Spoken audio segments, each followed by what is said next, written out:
其實咧，我係經過非常慎重嘅考慮咧，嚟講出呢每一粒字眼嘅。咁因為喺之後研究翻所得知咧，咁當其時佢打篇文之前咧，其實係有心策劃咧嚟做呢個公然式嘅損毀前任嘅。咁而且咧，嗰個損毀度咧不斷加劇嘅原因咧，就係因為呢位先生加啲毒方咧不斷做。例如佢啲朋友咧，去支持咗一啲嘅攻擊者咧，咁咪加佢放過去啊！咁嗰位另外一位女性都係非常有問題嘅做啲行為。咁由於咧採取突襲模式咧，係完全當其時係冇嗰個心理準備嘅，因為佢遮毒啊嘛，佢冇講。咁至知道咧突襲咧就有好多損失同埋損害問題。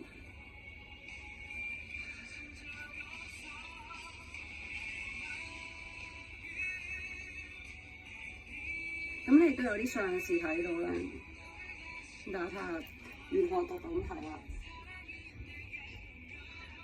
咁我自己有宗教信仰嘅，咁點解我會唔舒服？除咗因為不斷攻擊之外咧，嗰位女性係搞一啲嗰啲叫做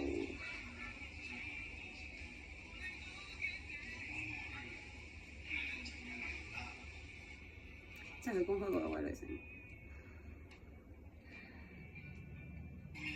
因為我出去工作嘅時候咧，接觸一啲唔同嘅事情啦。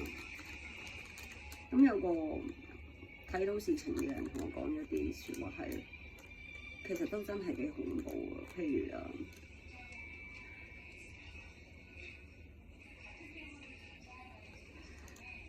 即係做一啲好危害人嗰啲所謂嘅法事啊，嗰啲毒害人嗰啲啊，即係嗰位女性。咁而導致到我身體有不適，係咁講嘅。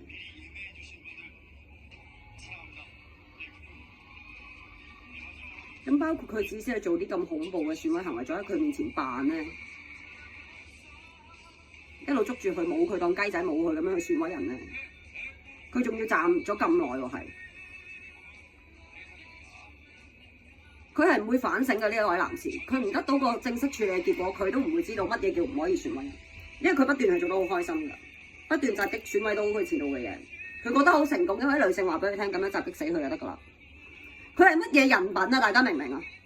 如果當其時其實佢可以，